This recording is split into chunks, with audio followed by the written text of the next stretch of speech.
Hello friends, எல்லோரும் எப்படி இருக்கீங்க? இன்றைக்கி நம்ம வீடியோவில் என்ன பார்க்க போகிறோம் அப்படின்னா, கொழுக்கட்டை தான் பார்க்க போகிறோம். பால் கொழுக்கட்டை, கார கொழுக்கட்டை 2மே செய்ய போகிறோம் இப்போ.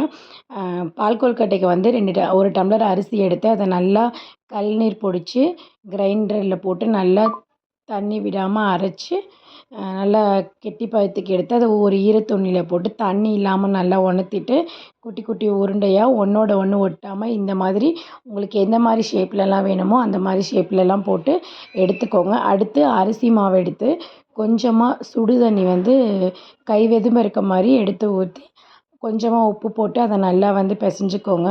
அந்த சூட்டோடையே பிசைஞ்சிடணும். அப்போ தான் வந்து மாவு நல்லா வேகும்.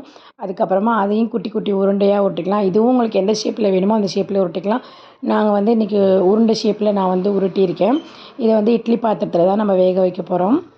இப்போ வந்து 2மே உருட்டி ரெடி பண்ணியாச்சு. இப்போ வந்து நான் பாவு காய்ச்சறதுக்காக வெல்லம் வந்து அடுப்பில் வச்சுருக்கேன். நல்லா வெல்லம் வந்து கரைஞ்சதுக்கப்புறமா இது நல்லா பாவு பதம் வரணும் அப்படிங்கிற அவசியம் கிடையாது. வெல்லம் கரைஞ்சா போதும். வெல்லம் கரையிற கேப்பில் இட்லி பாத்திரத்தில் வந்து கார கொழுக்கட்டைக்கு வேக வச்சாச்சு. அடுத்து வந்து வெல்லம் நல்லா கரைஞ்சிருச்சு. கரைஞ்சதுக்கப்புறமா அதை வந்து நல்லா அது அடியில் கசுறு இருக்குங்க. அதனால் வந்துட்டு அதை வடிகட்டியாச்சு. வடிகட்டி இப்போ திரும்பவும் அதே பாத்திரத்தில் வந்து இப்போ நம்ம ஊற்றிக்க போகிறோம். இது நல்லா இப்போ கொதிச்சிருச்சு. அதனால் வந்துட்டு நான் மறுபடியும் வச்ச உடனே கொதிச்சிரும். இப்போ அதை கொதித்த உடனே அதில் நம்ம உருட்டி வச்சுருக்க அந்த உருண்டைகள் எல்லாம் சேர்த்துடணும்.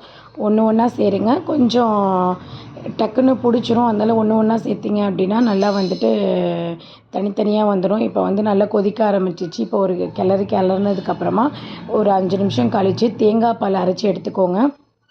தேங்காயும் போடலாம். நாங்கள் வந்து தேங்காய் பால் அரைச்சி ஊற்றிருக்கோம். தேங்காய் பால் அரைச்சி ஊற்றி நல்ல ஒரு கொதி வரட்டும். அதுக்குள்ளே வந்து கார கொழுக்கட்டைக்கு கொழுக்கட்டை அந்த இது வந்து ரெடி ஆகிடுச்சு. இப்போ வந்து கார கொழுக்கட்டையும் சைடு கேப்பில் செஞ்சிடலாம்.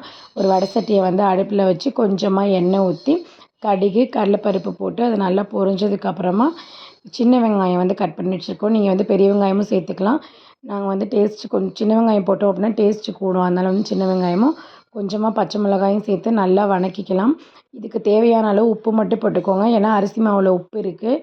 அதனால் இந்த வெங்காயம் பச்சை மிளகாய்க்கு தேவையான உப்பு மட்டும் சேர்த்துக்கோங்க. கூடவே கொஞ்சமாக தேங்காய் எல்லாம் போட்டு கிளறினதுக்கப்புறமா அந்த கொழுக்கட்டையும் சேர்த்து நல்லா கிளறினதுக்கப்புறமா இப்போ வந்து கார கொழுக்கட்டை செம்ம சூப்பராக ரெடி ஆயிடுச்சு. அந்த கடலைப்பருப்பு, வெங்காயம், பச்சை மிளகாய் இது கூட வந்து அந்த கார கொழுக்கட்டையை சாப்பிடும்போது அவ்வளோ டேஸ்ட்டாக இருக்கும். இது மாதிரி நீங்கள் ஒரு தடவை செஞ்சு பாருங்கள். இந்த கார கொழுக்கட்டை தாளிக்கிற கேப்பில் பால் கொழுக்கட்டையும் ரெடி ஆகிடுச்சு. இங்கே பாருங்கள் செம்ம சூப்பராக ரெடி ஆகிடுச்சு. இந்த வீடியோ உங்களுக்கு பிடிச்சிருந்துச்சு அப்படின்னா லைக் பண்ணுங்கள், ஷேர் பண்ணுங்கள், கமெண்ட் பண்ணுங்கள். மறந்துடாமல் சப்ஸ்கிரைப் பண்ணிக்கோங்க. பாய்.